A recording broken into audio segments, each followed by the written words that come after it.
Welcome to Ryan's Running Reviews in partnership with Roadrunner Sports, and today we're taking a look at a brand new shoe from ASICS. It's the Glideride Max. Let's run with it. Before we get started, I do want to say that these shoes were provided to me by Roadrunner Sports. However, no one had a chance to preview this video, and this file synopsis is my own.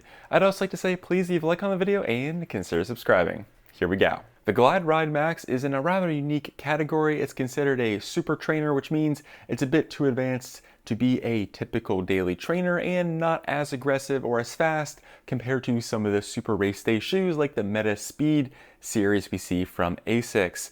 Now this shoe has a ton of stack height, a rather aggressive rocker geometry, and an internal plate which stiffens things up, giving you just a fun and fast ride. ASICS also has the Super Blast, that's their other super trainer if you will. The big difference between those two is the Super Blast does not have a plate, and I do think the Glideride Max is going to be a bit more rigid and has a much more noticeable curvature to the midsole. As far as the stats go, this shoe costs $170 and weighs 10.2 ounces, which isn't bad. It's not great, it kind of sits right where you expect it to for a shoe of this size and in this category. And I will say, after trying it out and just holding it in hand, it feels a bit more robust with higher quality materials compared to some other super trainers out there. So I do expect this to have a slightly longer life on the road compared to its competitors. And then for the stack height, because there is a ton of it, we have a whopping 44 millimeters in the heel. That's pretty crazy, with 38 in the forefoot for a 6 millimeter drop, meaning you're going to get a bit more cushioning directly under your forefoot, which I do appreciate. Moving on to the upper, it feels very much like a classic high quality ASICS upper experience.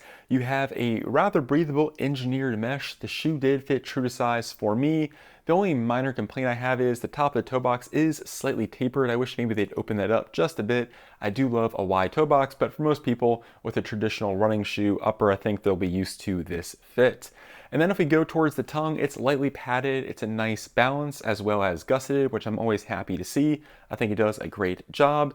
And then if we go towards the rear of the shoe, plenty of padding in the ankle and Achilles section with a really stiff and rigid heel counter, which I think aids in the lockdown. The lockdown fit and comfort, I think here is just absolutely stellar.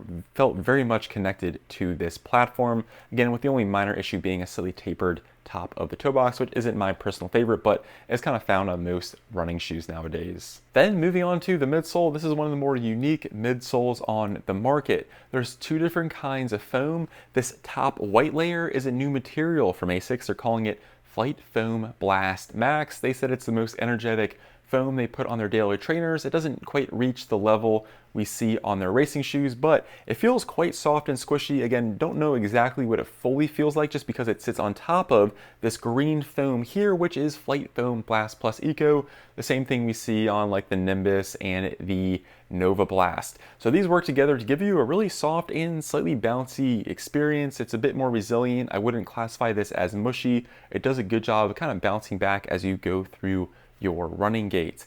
And then in between these two layers of foam, we have a 3/4 length pressed EVA plastic plate, which stiffens up the front of the shoe. It's quite noticeable. This shoe doesn't want to bend or flex a whole lot. It's nowhere near as stiff compared to a carbon fiber plate, but it definitely adds quite a bit of rigidity to this shoe.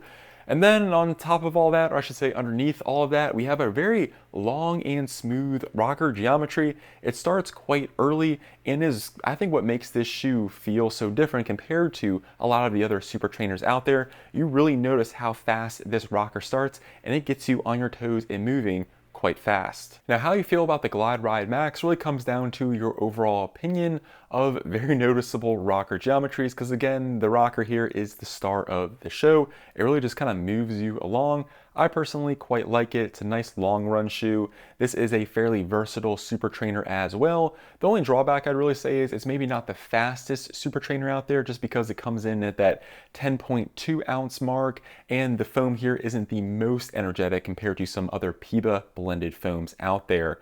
However, I think this is kind of just like a nice, robust, solid go-to super trainer that, again, can kind of tackle a little bit of everything. The midsole has a nice level of squish and energy return to it without being overly squirrely. It's fairly stable for how much stack height you have, which I think is a nice touch. Moving on to the outsole, it's a similar traction pattern to what we see with the Nimbus. There are two different kinds of ASICS branded rubber here. The front part is going to be ASICS Hybrid Grip, while the back part is going to be that classic tried and true AHR Plus. It's a bit harder and a bit more firm, which helps with the overall durability. Didn't have any issues with the grip. I thought it worked quite well. You do have some small lugs here, and I'm happy to see there is a substantial amount of rubber, which I think helps with the overall durability and speaks to kind of the value proposition of this shoe. It's $170, but I do think this will last you longer compared to some of the other super trainers and just regular daily trainers out there. This is not the lightest or fastest or most explosive super trainer or bounciest super trainer. However, I do think it's going to offer better materials and more durability just because of how it feels in hand, and when you're running in this shoe, it just feels like you have a high quality option on your foot. Well, that concludes the review. Let me know in the comments what you think of the Glideride Max, or would you rather go with the Super Blast? I would love to hear from you. I'm Ryan from Ryan's Running Reviews, and I'll catch you guys on the next one. Thanks.